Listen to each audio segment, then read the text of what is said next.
전혀 예상치 못한 발언이 나왔습니다. 스위스 국제학술포럼 자리에서 미중 패권 중심의 국제관계 속에서 중국인 학자가 중국의 자원의 힘을 강조했는데요. 한국은 석유, 가스, 광물 자원보다 훨씬 중요한 자원을 가지고 있습니다. 그것으로 지금의 경제 선진국으로 설 수 있었죠. 사실 한국에 대해 관심을 가지고 있지 않았는데요. 한국은 대체 어떤 자원을 가지고 여기까지 온 것일까요? 그 전에 1초밖에 안 걸리는 구독, 좋아요 버튼 눌러주시면 영상 제작에 큰 힘이 됩니다. 스위스 취리히에서 열린 국제학술 포럼. 2025년 봄, 저는 스위스 취리히행 비행기에 몸을 실었습니다. 목적지는 국제학술 포럼. 주제는 21세기 환경과 국가 번영이었습니다. 저는 중국 정법대학 정치외교학부 교수로서 국가의 외교 전략과 에너지 안보 문제를 오랜 시간 연구해왔고, 이번 행사에서는 중국 대표 패널로 초청받은 상황이었습니다.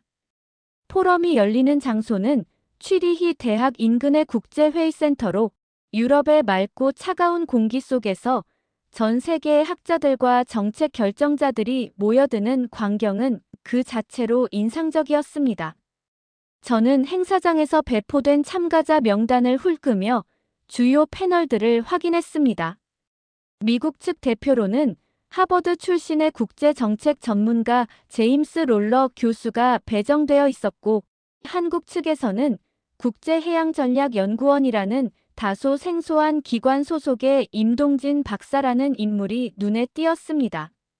솔직히 말씀드리자면 한국 측 참가자에 대해서는 큰 기대를 하지 않았습니다. 한국은 기술적 진보나 문화 콘텐츠 분야에서 최근 두각을 드러내고 있는 것은 인정하지만 지정학적 전략 논의의 중심축에서는 늘 미국과 중국이 앞서 있다는 인식이 제 머릿속에 자리 잡고 있었기 때문입니다. 저는 이번 포럼에서도 미중 간 에너지 패권, 특히 신재생 에너지와 탄소 중립을 둘러싼 전략 경쟁이 핵심 의제가 될 것이라고 판단하고 있었습니다. 제 발표는 사전에 조율된 순서에 따라 첫 번째 세션에서 예정되어 있었습니다. 저는 중국이 추진 중인 서부 내륙 자원 개발, 특히 스촨성과 칭하이 지역의 셰일가스 매장지와 이를 활용한 자립형 에너지 모델을 소개할 계획이었습니다. 중국은 풍부한 내륙 자원과 거대한 산업 규모, 그리고 1대1로를 통한 에너지 수송망 구축을 강점으로 내세우고 있으며, 저는 이를 통해 중국이 21세기 에너지 안보의 핵심 축이 될 수 있다는 점을 강조하려고 했습니다. 하지만 발표를 준비하면서도 제 머릿속 한편에는 약간의 긴장감이 있었습니다. 미국은 여전히 기술 혁신과 글로벌 네트워크에서 선도적인 위치에 있었고, 한국은 특유의 전략적 민첩성과 해양 물류 인프라로 인해 의외의 변수를 제공할 수 있는 국가였습니다. 특히 포럼의 주제가 환경과 국가 번영인 만큼 에너지뿐만 아니라 해상 전략, 무역 회랑, 기후 협력 등 다양한 관점에서 논의가 전개될 수 있다는 점은 예측이 어려운 흐름을 예고하고 있었지요. 저는 회의장에 입장하며 미국과 한국 측 대표의 표정을 살폈습니다.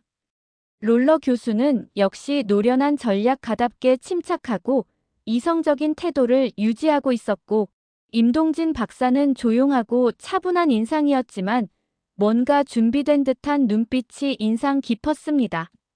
저는 이 자리가 단순한 정책 홍보의 장이 아니라 각국의 국가 비전이 맞부딪히는 실질적인 외교 무대라는 사실을 새삼 실감하게 되었습니다. 그리고 저는 제 몫을 충분히 해내야 한다는 사명감으로 단단히 마음을 다잡고 있었습니다. 중국의 주장, 자원 중심의 번영 모델. 포럼 본 세션이 시작되자 저는 준비해온 발표 원고를 꺼내며 연단으로 걸어갔습니다. 국제적인 무대에서 말하는 일은 익숙하지만 오늘은 특히 제 어조에 힘을 실어야겠다고 느꼈습니다. 주제는 21세기 국가 번영의 조건. 바로 제가 가장 자신 있는 분야였습니다. 저는 단호하게 말문을 열었습니다. 자원입니다. 국가 번영의 핵심은 여전히 자원에 있습니다. 참석자들의 시선이 집중되는 것을 느끼며 저는 말을 이었습니다. 많은 이들이 이제는 디지털, AI, 반도체와 같은 비물질적 자산이 국가 경쟁력의 중심이라 말하지만 저는 다르게 봅니다. 그 모든 기술은 결국 에너지 위에서만 작동할 수 있는 구조입니다. 그리고 에너지의 근간은 여전히 석유, 천연가스, 희토류 같은 물리적 자원에 있습니다. 저는 중국의 사례를 들며 구체적으로 설명을 이어갔습니다. 중국은 이미 쓰촨성과 신장 자치구 일대에서 방대한 셰일가스 매장지를 확보하고 있으며 이를 중심으로 자립형 에너지 시스템을 구축 중입니다. 단순한 채굴에 그치지 않고 수송과 저장, 그리고 분배까지 아우르는 통합 인프라를 갖추어 나가고 있습니다. 이것이야말로 지속 가능한 번영의 토대입니다. 청중 중 일부는 약간의 고개 끄덕임을 보였고 몇몇 서구 학자들의 표정에서는 약간의 경계심도 읽혔습니다. 저는 그 반응을 예상했기에 더 정교한 설명을 덧붙였습니다. 1대1로 전략은 단순한 무역 회랑이 아닙니다. 그것은 자원 인프라의 확장입니다. 우리는 중앙아시아에서부터 파키스탄, 미얀마, 동남아시아까지 에너지 수송 루트를 확보함으로써 어느 한 지역의 정치적 변동에도 흔들리지 않는 체계를 구축하고 있습니다. 이런 다변화 전략은 중국이 지정학적으로 얼마나 민감하게 움직이고 있는지를 보여줍니다. 미국 대표석 쪽에서 고개를 갸웃하는 제임스 롤러 교수의 모습이 눈에 들어왔지만 저는 주춤하지 않았습니다. 많은 분들이 자원의 시대는 끝났다고 말합니다. 그러나 우크라이나 전쟁 이후 유럽이 에너지 안보의 본질을 다시 돌아보게 된 것만 봐도 자원의 지정학은 여전히 현재 진행형입니다. 기술은 자율주행차를 만들 수 있지만 그 차를 움직이는 배터리와 금속, 에너지 공급은 결국 자원에 기반합니다. 잠시 발표를 멈추고 물을 한 모금 마신 후 저는 마지막으로 이렇게 말했습니다. 중국은 지금 그 어떤 국가보다 빠르게 자원 기반을 다지고 있습니다. 단순한 생산국이 아니라 자원의 흐름을 제어할 수 있는 능력을 갖춘 전략 국가로 변화하고 있습니다. 그리고 저는 이 점이 향후 국제 질서에서 중국의 위상을 결정짓는 핵심 요소가 될 것이라 확신합니다. 연단 아래에서 몇몇 학자들이 필기를 하고 있는 모습이 보였습니다. 저는 스스로에게 다시 한번 확신을 심었습니다. 자원은 여전히 그리고 앞으로도 국가의 실질적 힘을 결정짓는 근간이라는 믿음은 흔들리지 않습니다. 포럼의 논의가 디지털, 기후, 기술로 흘러가더라도 그 중심에는 반드시 자원이 존재한다는 점을 이 자리에서 분명히 해두고 싶었습니다. 한국의 반론, 해양 접근성과 전략적 위치. 제가 발표를 마친 직후 한국 대표석의 임동진 박사가 조용히 마이크를 잡았습니다. 첫 인상 그대로 침착한 사람이었습니다. 과도한 수사나 정치적 언급 없이 학자답게 논리를 하나씩 쌓아 올리는 방식이었습니다. 하지만 그가 꺼낸 첫 문장은 다소 도전적으로 들렸습니다. 물론 자원은 중요합니다. 그러나 그것이 전부는 아닙니다. 저는 반사적으로 자세를 고쳐 앉았습니다. 이런 자리에서 자원이 전부가 아니다라고 말하는 순간 청중의 관심이 집중된다는 걸 잘 알고 있었기 때문입니다. 그는 이어서 조용하지만 확신에 찬 어조로 말을 이었습니다. 자원이 부족한 국가도 전략적 지리, 해양 접근성, 인적 자원, 그리고 창의적 산업 구조를 통해 번영할 수 있습니다. 그 말은 분명히 저를 겨냥한 반론이었습니다. 하지만 그의 논거는 무모하지 않았습니다. 임 박사는 곧바로 구체적인 사례를 제시하며 자신의 논리를 전개해 나갔습니다. 몽골은 세계적인 자원 부국입니다. 구리, 석탄, 우라늄까지. 그러나 그들의 최대 약점은 바다가 없다는 점입니다. 이로 인해 국제 무역에서 큰 제약을 받으며 경제 성장의 한계를 체감하고 있습니다. 저는 무의식 중에 고개를 끄덕였습니다.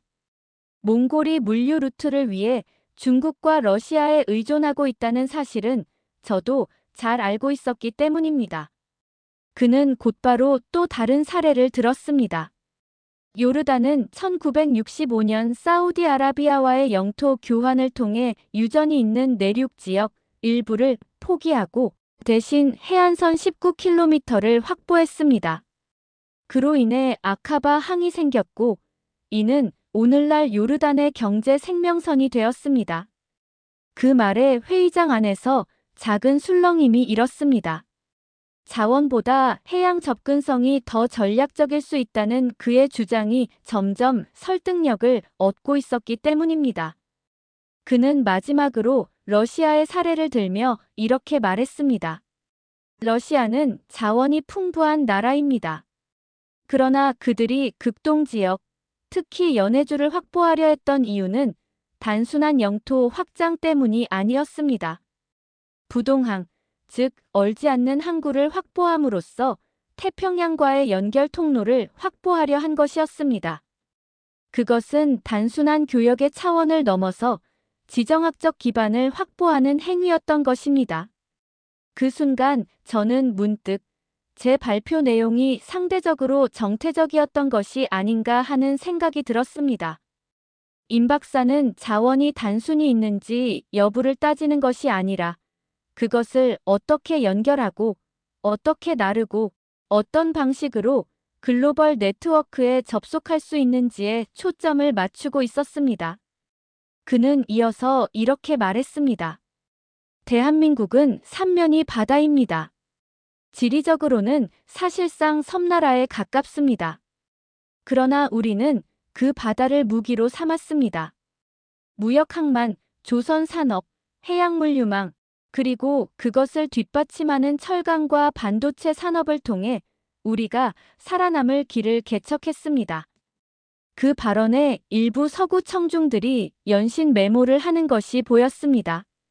저 역시 생각에 잠기기 시작했습니다. 분명 한국은 자원이 부족한 나라입니다. 그런데도 지금 세계 수출 7위권 국가이며 반도체, 배터리, 조선, 해운에서 세계 최상위권의 경쟁력을 갖고 있습니다. 이것이 단지 기술의 힘일까요? 아니면 그 배후에 더 깊은 전략이 있는 것일까요? 저는 임동진 박사의 시선을 피해 고개를 숙인 채 제 앞에 놓인 메모지에 조용히 몇 글자를 적었습니다. 지정학적 가치 자원 해양. 그 공식은 제 머릿속에서 빠르게 재구성되고 있었습니다. 자원 중심의 패러다임에 균열을 내는 이 한국인의 시선은 결코 가볍게 넘길 수 있는 것이 아니었습니다. 한국, 사실상 해양국가로서의 성장. 임동진 박사의 발표가 이어졌습니다. 저는 그의 목소리가 나지막하지만 결코 가볍지 않다는 것을 곧 알아차렸습니다. 그의 논리는 뚜렷했고 어휘는 절제되어 있었으며 수치는 치밀하게 제시되고 있었습니다. 그는 연단에서 마치 해류의 흐름처럼 부드럽지만 끊임없이 몰아치는 논리의 파도 위에 서 있는 듯 했습니다. 한국은 삼면이 바다로 둘러싸인 사실상 섬나라입니다. 그 문장을 듣는 순간 저는 약간 고개를 갸우뚱했습니다. 섬나라이긴 한가? 한반도는 분명 육지와 연결된 반도 아닌가? 그러나 그의 설명은 곧 제 안의 의문을 지원했습니다. 이 지형적 조건을 기반으로 한국은 조선업과 철강업을 발달시켜 왔습니다. 그리고 그 산업 기반 위에서 바다를 통해 무역의 생명을 불어넣었습니다. 현재 한국의 해상 무역 의존율은 무려 99%입니다. 99%라니. 그 수치는 저에게 충격에 가까웠습니다. 제국주의 시절의 영국이나 20세기 중반의 일본 정도를 제외하면 그 정도로 바다에 전적으로 의존하는 나라는 많지 않습니다. 저는 메모지 위에 천천히 해양국가 한국이라는 말을 적어보았습니다. 임 박사는 계속해서 구체적인 산업 사례를 제시했습니다. 한국은 조선, 반도체, 자동차, 정밀기계 등 고부가가치 제조업을 주력 산업으로 삼고 있으며 이 모든 제품은 해상 수출을 통해 세계 시장으로 나아갑니다. 다시 말해, 한국 경제의 생명줄은 바다에 달려 있습니다. 저는 그 말을 듣고 지난 몇 년간 중국이 고심해온 남중국해 문제와 비교해 보게 되었습니다. 자원이 아닌 바다 자체가 산업과 국가 경쟁력의 기초가 되는 모델이라면 한국은 전혀 다른 방식으로 전략적 지위를 획득하고 있는 셈이었습니다. 그러나 그보다 인상 깊었던 부분은 그가 한국을 단순한 해양 무역국으로 보지 않았다는 점입니다. 그는 해양국가로서 한국이 가진 미래적 책임에 대해 강조하고 있었습니다. 한국은 현재 국제해사기구, 즉 IMO의 환경 기준을 선도적으로 따르고 있습니다. 특히 저유황 연료를 사용하는 친환경 선박을 자체 기술로 개발했고 이를 수출하고 있으며 해상 풍력 발전에도 집중적인 투자를 하고 있습니다. 이러한 노력이 바로 21세기형 해양국가가 나아가야 할 방향입니다. 이 대목에서 저는 숨을 삼켰습니다. 그 말은 곧 중국에 대한 비교이자 비판으로 이어졌기 때문입니다. 반면 중국은 여전히 많은 선박이 고유황 연료를 사용하고 있으며 이는 동중국해와 남중국해에서의 해양 오염의 주요 원인 중 하나가 되고 있습니다. 그 순간 회의장의 공기가 일순간 묵직해졌습니다. 물론 그는 정중하게 말했고 공격적인 어조는 아니었습니다. 하지만 그 안에 담긴 메시지는 누구보다도 날카로웠습니다. 친환경 기술과 국제적 책임이라는 기준에서 한국은 해양 선진국의 이미지를 만들어가고 있었고 중국은 아직 그 기준에 미치지 못한다는 암묵적 선언이었습니다. 저는 마음속에서 작게 탄식했습니다. 우리는 분명 수많은 자원을 보유하고 있습니다.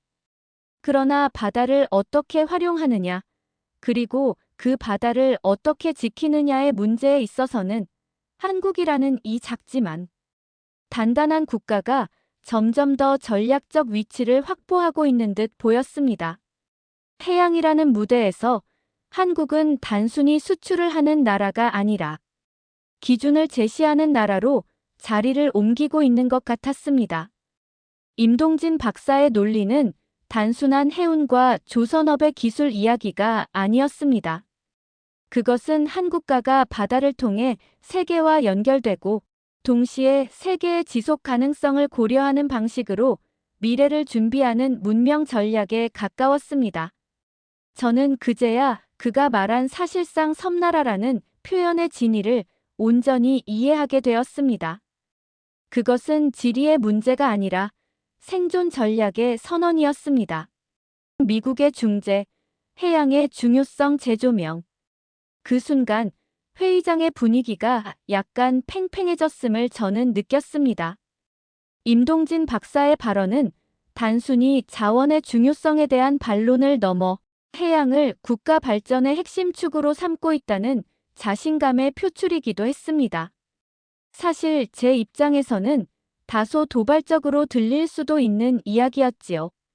그러나 그보다 더 놀라운 순간은 그 다음이었습니다. 미국 측의 제임스 롤러 교수가 조용히 손을 들고 발언권을 요청했습니다. 그는 하버드 출신의 국제정책 전문가답게 침착하면서도 정제된 어조로 이야기를 시작했습니다. 저는 임 박사의 견해에 대체로 동의합니다. 자원이 중요하다는 장 교수님의 말씀도 분명 사실입니다. 그러나 오늘 우리가 논의하는 주제는 단지 자원 보유국이 누가 더 많은지를 따지는 게임이 아닙니다. 우리는 21세기의 국가 번영을 이야기하고 있습니다. 그 핵심에는 지속 가능성, 연결성, 그리고 창조적 확장이라는 요소가 함께 작용해야 합니다. 그의 말에 저는 본능적으로 고개를 들었습니다. 미국은 자원과 해양, 두 요소 모두를 가진 나라입니다. 그런데 이 교수는 자원을 강조하지 않고 오히려 바다를 중심으로 이야기를 이끌어가고 있었습니다. 그는 다시 조용히 말을 이었습니다. 해양 접근성은 단순한 지리적 이점이 아닙니다. 그것은 기술, 무역, 환경, 그리고 전략적 사유를 가속화시키는 플랫폼입니다. 저는 한국이 지난 수십 년 동안 해양을 단순한 수출 경로로만 보지 않고 국가의 확장력과 정체성을 담는 그릇으로 바라본 점에 주목합니다. 저는 내심 당황했습니다. 정체성을 담는 그릇이라니, 그런 철학적 표현을 미국인이, 그것도 해양력을 강조하며 한국을 예로 들어 말하다니 말입니다. 그는 이어서 조선업, 해운물류, 그리고 디지털 항만 시스템까지 언급했습니다. 특히 부산항의 자동화 시스템과 스마트 항만 기술, 그리고 그것이 글로벌 공급망의 회복 탄력성에 어떻게 기여했는지 구체적으로 설명할 때는 저도 모르게 손끝이 움찔했습니다. 미국 전문가의 입에서 한국의 항만 운영 시스템이 언급되는 것은 저로서는 예상 밖의 일이었습니다. 그리고 주목할 점은 롤러 교수는 말을 이으며 슬라이드를 넘겼습니다. 한국은 해양을 통해 배터리, 반도체, 조선, 정밀기계 등 고도화된 기술 산업을 세계로 수출하고 있습니다. 이는 단지 항만과 물류의 문제가 아니라 국가 전체의 시스템이 해양 중심으로 설계되어 있다는 증거입니다. 그는 마지막으로 이렇게 덧붙였습니다. 중국이 자원을 무기로, 미국이 군사력과 자본을 무기로 쓴다면 한국은 바다를 통해 지속 가능한 기술을 수출하고 있는 셈입니다. 그 점에서 저는 한국의 해양 전략이 21세기적 의미에서 매우 시사적이라고 생각합니다. 저는 그의 마지막 말을 곱씹었습니다. 바다를 통해 기술을 수출하는 나라. 그 표현은 묘하게 가슴 깊이 박혔습니다. 중국은 늘 내륙 자원의 풍부함을 자랑해왔고, 저는 그것이 국가 발전의 동력임을 확신해왔습니다. 그런데 지금 미국이라는 강대국의 전략가가 우리의 논리 너머에 있는 새로운 차원의 사고를 꺼내 보이고 있었던 것입니다. 그 순간 저는 단순히 한국에 대한 논쟁이 아니라 21세기의 번영을 어떤 프레임으로 바라볼 것인가에 대한 개념 싸움에 들어와 있다는 사실을 새삼 덜감하게 되었습니다. 해양, 바다, 연결, 지속 가능성. 익숙한 단어지만 그 안에 담긴 전략은 제가 생각했던 것보다 훨씬 복합적이고 깊었습니다. 그리고 지금 그 전략의 중심에는 아이러니하게도 한국이 위치하고 있었습니다. 반성하는 중국 측, 감동적인 마무리. 토론이 후반부로 접어들자 저는 더 이상 쉽게 말을 꺼낼 수가 없었습니다. 앞서 강하게 주장했던 자원 중심의 국가, 번영 논리가 머릿속에서 자꾸만 조용히 반박당하고 있는 느낌이 들었기 때문입니다. 임동진 박사의 조용하지만 단단한 어조와 제임스 롤러 교수의 전략적 통찰력은 저에게 불편한 진실을 직면하게 만들었습니다. 저는 그 순간 오랜 시간 정치 외교학자로서 걸어온 제 사고의 궤적을 되짚어보게 되었습니다. 그동안 저는 경제 성장과 국력이라는 말을 꺼낼 때마다 언제나 자원, 산업, 생산력, 군사력과 같은 가시적 요소들만을 앞세웠습니다. 그러나 오늘 이 자리에서 저는 바다라는 존재가 단지 교역의 수단이 아니라 사고의 확장과 협력의 물리적 상징이라는 점을 처음으로 실감하게 되었습니다. 잠시 침묵을 지킨 후 저는 천천히 입을 열었습니다. 오늘 토론을 통해 저 자신이 가지고 있던 편협한 프레임을 돌아보게 되었습니다. 솔직히 말씀드리면 저는 자원에 대한 확신과 전략적 자신감에 지나치게 몰입해 있었던 것 같습니다. 하지만 한국의 사례, 그리고 롤러 교수님의 지적을 들으며 그것만으로는 설명되지 않는 성장의 길이 있다는 것을 깊이 느꼈습니다. 제 말이 끝나자마자 제 옆에 앉아있던 왕진레이 박사가 조용히 고개를 끄덕이며 말을 이었습니다. 저 역시 같은 생각입니다. 한국의 해양 전략, 특히 환경을 고려한 친환경 선박 기술과 해상, 풍력 시스템은 단순한 산업 전략이 아니라 하나의 문명적 사고라고 느껴졌습니다. 우리는 자원의 풍요로움 속에서 오히려 다른 가능성을 외면해왔던 건 아닌지 돌아봐야 할 때인 것 같습니다. 그의 말에 저는 묘한 감정이 밀려왔습니다. 오랜 시간 함께 연구하며 정책 제안을 고민해온 동료가 제게 동조하고 있다는 사실도 그랬지만 동시에 그가 느끼고 있는 인식의 전환이 저의 감정과 정확히 일치하고 있다는 데서 묘한 공감이 형성되었습니다. 포럼장은 조용히 숙연한 분위기로 바뀌었고 사회자의 마무리 멘트가 이어졌습니다. 저는 문득 창밖으로 펼쳐진 취리히의 호수를 바라보았습니다. 맑고 고요하게 흐르는 그 물결 위로 저마다의 배들이 조용히 지나가고 있었습니다. 어떤 배는 크고 어떤 배는 작았지만 그들은 같은 물결 위를 지나며 목적지를 향하고 있었습니다. 그 순간 제 마음에도 물결 하나가 지나가는 듯 했습니다. 경쟁도 자원도 국경도 중요하겠지만 바다처럼 열린 시야와 연결을 가능케 하는 사고야말로 지금 우리에게 가장 필요한 자원이라는 생각이 들었습니다. 오늘 이 자리는 단지 국가 간의 토론이 아니라 서로가 배워야 할 시점에서의 교차점이었던 것입니다. 그리고 저는 그 자리에서 처음으로 겸허하게 한 발 물러서 보는 시선을 경험하게 되었습니다. 그날 포럼을 마치고 숙소로 돌아오는 길, 저는 오랜만에 노트를 펼쳐 조용히 메모를 시작했습니다. 제 강의 노트가 아니라 제 사고를 정리하기 위한 글이었습니다. 우리가 외면해온 것들, 바다를 통한 연결, 환경 중심의 지속, 가능성이라는 키워드를 조용히 써 내려가며 저는 느꼈습니다. 단지 발표와 논리의 승패가 아니라 저는 한 인간으로서 배워야 할 무언가를 마주하고 있다는 사실을요. 한국의 사례는 저에게 전략이 아니라 철학이었습니다. 자원과 강제, 개입과 확장의 프레임 속에서만 세계를 해석해왔던 제가 오늘 처음으로 그 외의 언어, 그 외의 질서를 마주한 것입니다. 진심을 다해 경청하고 존중한다는 것이 어떤 의미인지 저는 오늘에서야 조금 깨닫게 되었습니다. 이 깨달음이 제 연구와 강의에도 새로운 바람을 불어넣기를 기대하며 저는 이 작은 전환의 순간을 오래 기억할 것입니다. 오늘의 이야기가 감동을 주었다면 구독 버튼과 좋아요를 눌러주시면 영상 제작에 큰 힘이 됩니다. 추가로 여러분의 생각을 댓글로 나눠주세요. 그리고 더 좋은 이야기로 다시 찾아뵙겠습니다. 지금까지 애국의 맛이었습니다. 끝까지 시청해주셔서 감사합니다.